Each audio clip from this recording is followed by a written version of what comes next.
Cara mencipta akaun rakan kongsi. Klik mulakan. Klik rakan kongsi. Klik mendaftar sign up here. Masukkan email. Cipta kata laluan anda. Klik daftar sign up. Masukkan nama anda. Masukkan nombor telefon anda. Masukkan nombor pasport atau IC anda. Klik sini tetapkan alamat anda. Klik negara country. Pilih negara anda country.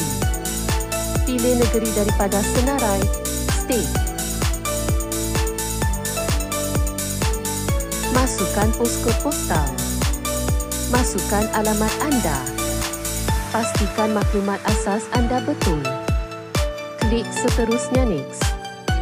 Baca semua syarat.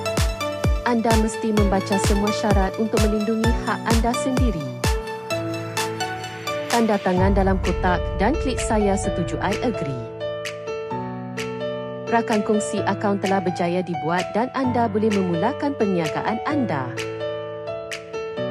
Direct chat, ASEAN Job.